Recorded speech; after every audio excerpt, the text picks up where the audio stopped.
Molt bon dia. Com vostès saben, el president del Parlament ha iniciat una ronda de consultes amb els grups parlamentaris per intentar desbloquejar la situació política i després de la decisió de Carles Puigdemont de no mantenir la seva candidatura a la presidència de la Generalitat, almenys provisionalment, segons va dir. He aprofitat per tornar-li a dir al president del Parlament el que és el nostre plantejament. Creiem que aquesta legislatura hauria de ser radicalment diferent a l'anterior des d'almenys 3 punts de vista. Un primer, el respecte estricte a la legalitat constitucional i estatutària i als mecanismes de reforma que aquesta legalitat incorpora i a les majories necessàries per fer-ho. En segon lloc, el de no atorgar responsabilitats de govern a persones que no puguin exercir-les en plenitud. I el tercer, formar com més aviat millor un govern que sigui capaç de gestionar les competències i recursos de la Generalitat i d'obrir un escenari de negociació amb les institucions de l'Estat.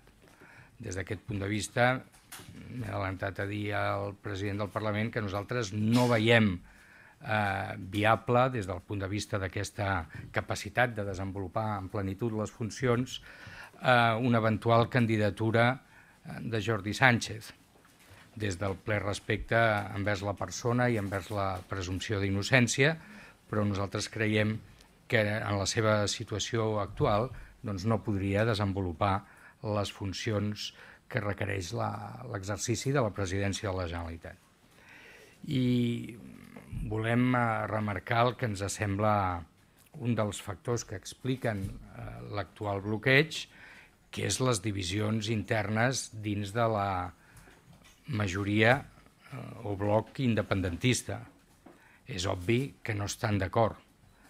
I, per tant, també això fa albirar una legislatura molt complicada, perquè, efectivament, si ja la majoria és escadussera, entre d'altres coses, perquè 2 diputats no poden exercir el seu dret a vot i el grup de la CUP no comparteix el plantejament general d'Esquerra Republicana i de Junts per Catalunya, això fa preveure un molt mal viure del govern que puguin formar.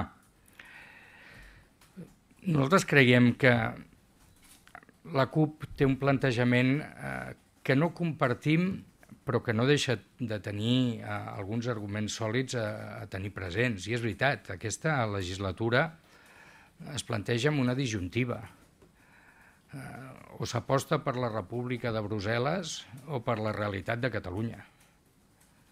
I són 2 camins que no lliguen.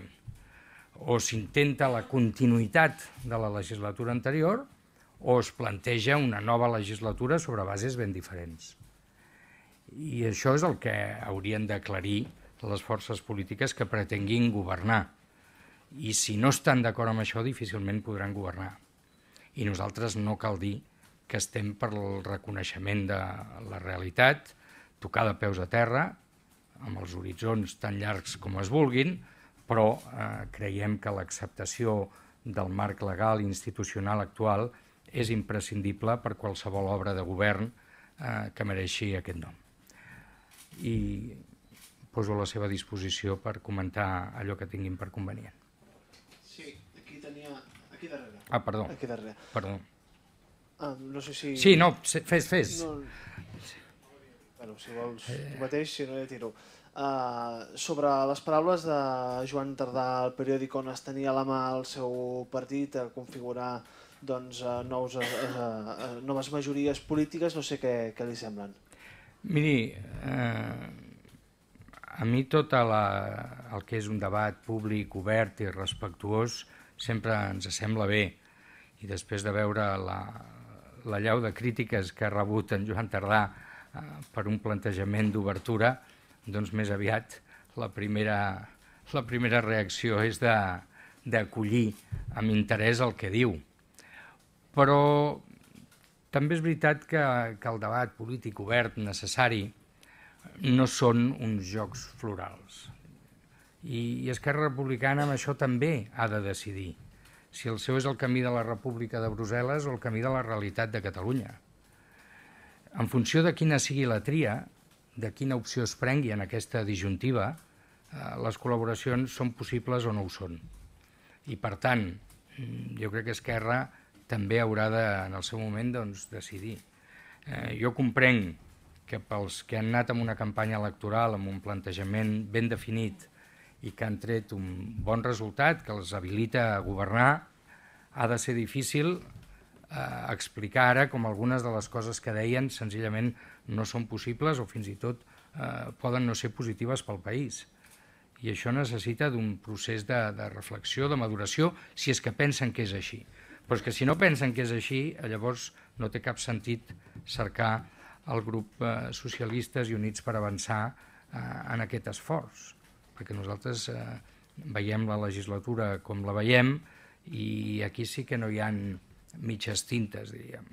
O és una legislatura ben diferent a l'anterior i per tant abandona la via unilateral i il·legal i se situa en una altra perspectiva, o nosaltres no podrem en cap cas convalidar aquesta opció. I per tant, ens sembla bé que hi hagin obertures, però s'ha de produir necessàriament una rectificació del món independentista si és que es vol de veritat comptar amb la nostra col·laboració. Senyor Iceta, aleshores, si es produís aquesta reflexió, aquesta rectificació, el PSC estaria disposat a conversar amb Esquerra Republicana i col·laborar amb el futur en aquest tripartit, aquesta mena de tripartit. I en segon lloc, vostè deia que era imprescindible que aquesta legislatura s'acceptés al marc de la legalitat institucional. La CUP fa uns minuts ha emplaçat el senyor Torrent a desobeir i permetre la delegació de vot del senyor Puigdemont i del senyor Comín. Què li sembla aquesta... A veure, fem-ho en dos trossos. La segona part, nosaltres creiem que les interlocutòries del Tribunal Constitucional s'han de respectar i per tant que no es pot procedir a la delegació del vot de persones que en aquests moments no estan en el país. Deixi'm que ho digui així, per no entrar en més polèmiques. I per tant, ho hem dit sempre, si això hagués estat possible, fins i tot algú hagués pogut convalidar un debat d'investidura telemàtic o per delegació. I nosaltres, com bé saben vostès, des del primer moment ens hi hem mostrat absolutament contraris. Després, a més, hi ha hagut una interlocutòria del Tribunal Constitucional. Per tant, nosaltres el que demanem al president del Parlament és que sigui el primer a respectar la legalitat i a respectar les normes i a respectar el criteri del Tribunal Constitucional sobre aquesta qüestió. En segon lloc, a mi no m'agrada especular sobre coses que no s'han produït. Si es produís aquesta rectificació, parlaríem. Però aprofito per dir que nosaltres parlem constantment i amb tothom. Si precisament hem parlat de respecte, de reconciliació, de reformes, de transversalitat, nosaltres parlem amb tothom i des d'aquest punt de vista li he de dir que saludem el plantejament que fa Joan Tardà. El que passa és que el considerem netament insuficient per canviar una lògica. Hi ha una lògica de majoria independentista en favor de la República de Brussel·les. Amb això nosaltres no hi podem ser-hi. Hi ha un plantejament diferent de transversalitat, d'acceptació de la legalitat i de treball en el marc de la realitat catalana. Doncs això és una altra cosa. I això requeriria un esforç que també li diré. L'aritmètica parlamentària és molt dura, en el sentit de que no és interpretable. Hi ha majories que sumen i majories que no sumen. I aquesta majoria a la que vostè apuntava no suma. I per tant hauríem de pensar en tot cas en altres coses, però sempre des d'aquest punt inicial, que és si es vol rectificar el rumb, si es vol fer una cosa radicalment diferent a la que es va fer a la legislatura anterior. I em fa l'efecte que Esquerra Republicana no està aquí. Sí, vostè va ser molt crític amb la situació de bloqueig i de fet va presentar un recurs d'empara al Constitucional. No sé si ha pogut abordar això amb Torrent i si s'han posat d'acord en quan haurien de començar a córrer els terminis. Miri, el president del Parlament, el que ell hagi de dir, ho dirà ell. Jo li dic el meu plantejament. El nostre plantejament és que el rellotge hauria d'estar corrent ja. El nostre plantejament és que aniria molt bé que fos una decisió del propi Parlament i de les institucions catalanes les que posés en marxa el rellotge de la legislatura. És per això, entre altres coses, que vam proposar una de les nostres propostes de resolució, o un dels punts de la nostra proposta de resolució en el ple del Parlament va ser precisament prendre un acord que servís com a posta en marxa d'aquest rellotge, acollint-nos amb un plantejament que havien fet els lletrats amb un informe sobre la qüestió. Aquesta resolució va ser rebutjada, d'altres grups en el mateix sentit també van ser rebutjades, per tant, a hores d'ara no estem amb el rellotge en marxa. Llavors, jo no sé què farà el Tribunal Constitucional i quan ho farà o en quins termes, i per tant, en fi, amb això estaré com vostès amatents els propers dies i setmanes, però convindria que això es posés en marxa. El president del Parlament, jo crec, però és la meva impressió, de que voldria posar en marxa el rellotge a través d'un debat i d'unes votacions d'investidura, que és el que marquen les lleis. I per això s'ha apressat a fer aquesta nova ronda de consultes un cop coneguda la voluntat de l'anterior candidat de no mantenir, ni que sigui provisionalment, la seva candidatura.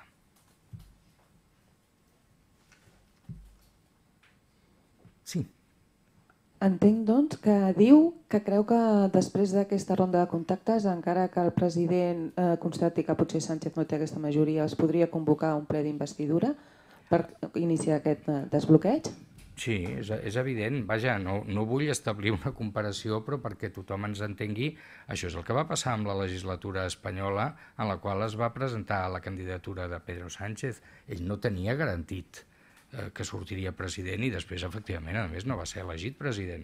I, per tant, el que desbloqueja la legislatura, efectivament, és un debat d'investidura. Bé, perquè surt endavant i tenim un president investit, bé, perquè no surt i comencen a comptar el termini de 2 mesos.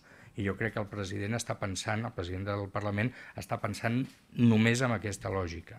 Nosaltres creiem que es podia haver fet d'una altra manera, o bé a través d'un acord del ple, o una comunicació del president davant del ple que permetés aquest acord polític pel qual el termini de 2 mesos, finit el qual, si no hi ha investidura, s'ha de convocar eleccions, hagués començat ja, però això no ha estat així, i és veritat, nosaltres, preocupats per aquesta situació, hem recorregut en empara al Tribunal Constitucional perquè pugui el Tribunal Constitucional, si ho entén pertinent, assenyalar com se soluciona aquest buit o aquest limb en el que ens hem instal·lat. En tot cas, senyor Iceta, vostès estan convençuts que hi haurà ple, que es fixarà un candidat i hi haurà ple, malgrat que pensin els socis majoritaris que el proposen que no pot prosperar? Jo crec que hi haurà candidat i que hi haurà convocatòria del ple. I amb perdó de la broma, hasta aquí puedo leer, perquè després, com vostès saben, hi ha una interlocutòria del Tribunal Constitucional referida a l'anterior candidat, en la que es diu que no es pot fer un debat telemàtic o per delegació i que en tot cas cal obtenir una autorització judicial. I per tant, hi estem en el terreny d'hipòtesis prou versemblants. Si el president del Parlament, escoltat tots els grups, considera que hi ha suport suficient per promoure la candidatura de Jordi Sánchez i la convocatòria d'un ple, a partir d'aquí, doncs, probablement Jordi Sánchez haurà de demanar permís al jutge i ja veurem quina és la decisió judicial al respecte. De totes maneres, voldria, ja sé que es fa a vegades molt difícil, separar la reflexió de tipus jurídic, que és la que és, d'una reflexió política que des del nostre punt de vista és prèvia. Li convé a Catalunya anomenar un president de la Generalitat que està en presó preventiva? I la nostra resposta és no.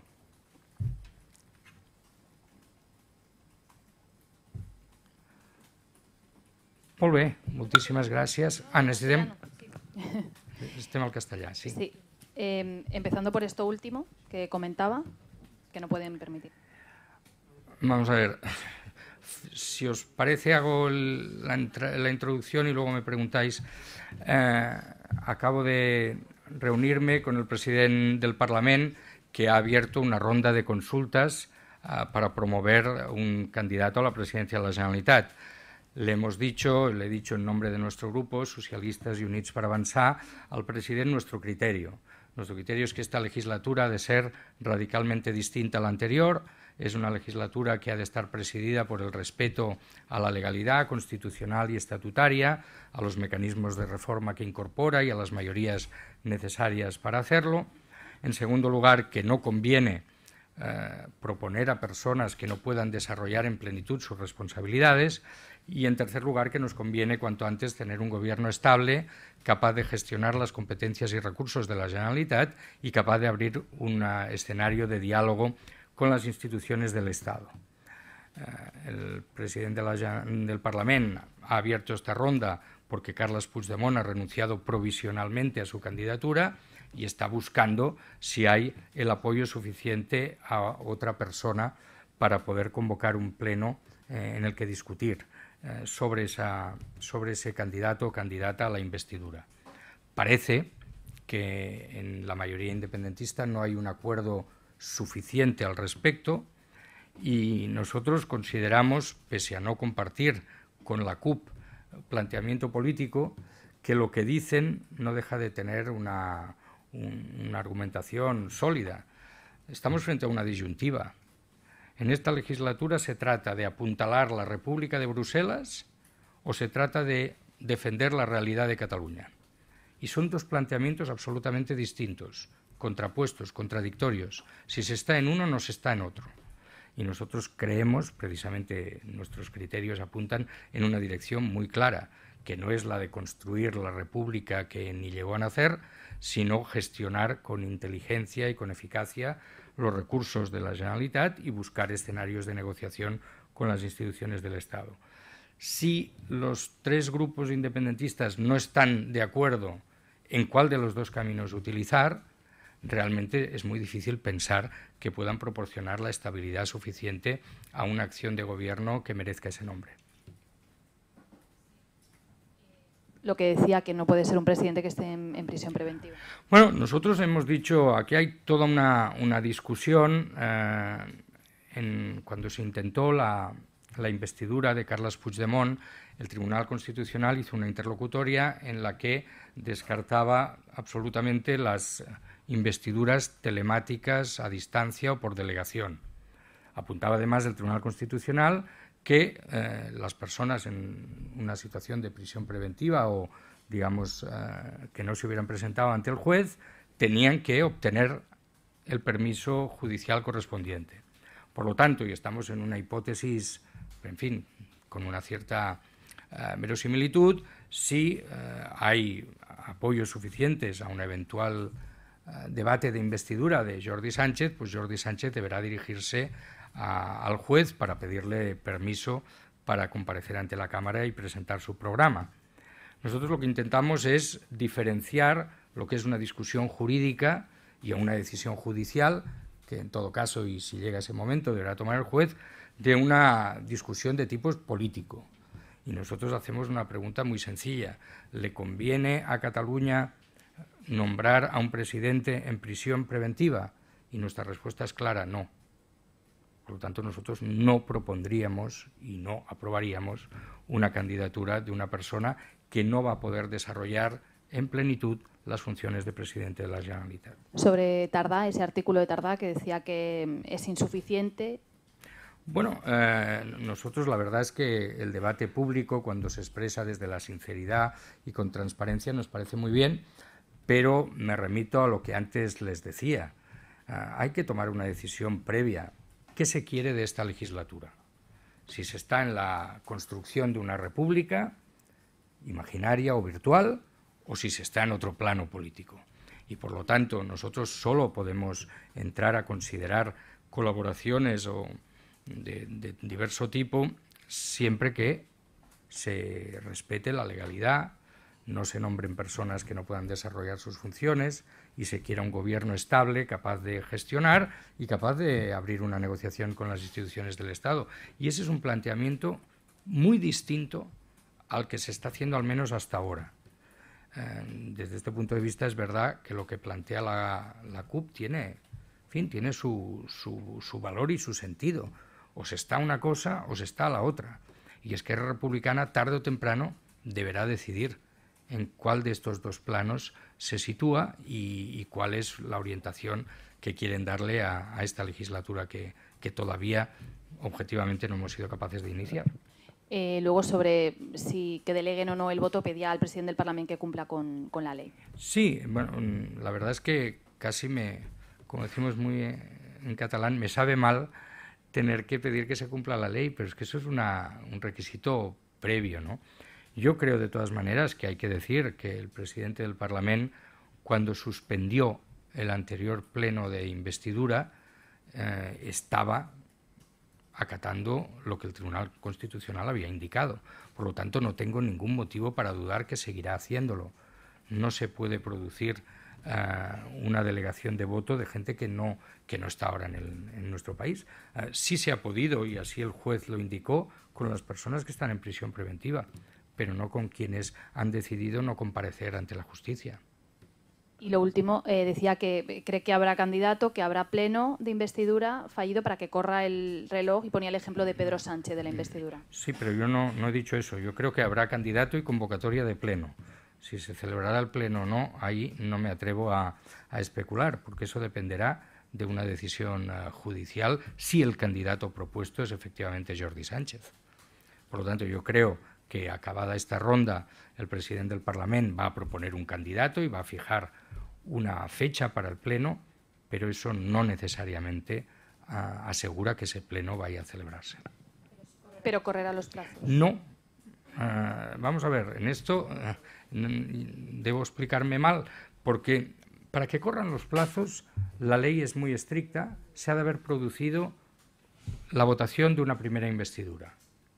Si no se produce esa votación, y por ahora no se ha producido, no empiezan a correr los plazos. A menos, y ahí los letrados del Parlamento abrieron una puerta, que se tome un acuerdo al respecto, que haya lo que ellos llamaban un acto parlamentario equivalente. Entonces nosotros, nuestro grupo parlamentario, en el Pleno del Parlamento, propuso en su propuesta de resolución que se adoptara un acuerdo por el cual se considerase abierto ese plazo. Pero nuestra propuesta fue rechazada. Con lo cual, hoy estamos como estábamos. Nosotros presentamos un recurso de amparo al Tribunal Constitucional y esperaremos en los próximos días o semanas a ver si ese recurso es admitido a trámite y si el Tribunal resuelve alguna cosa que nos permita desbloquear la legislatura. Pero también debo decirle, preferiríamos aún que fuese un acuerdo del Parlamento el que desbloqueara la legislatura. ¿Y cuál puede ser eso? Una, que se celebre un debate de investidura, a partir de entonces correrían los plazos, o que se buscase cuál es ese acto parlamentario equivalente del que hablaban los letrados. Molt bé, moltíssimes gràcies.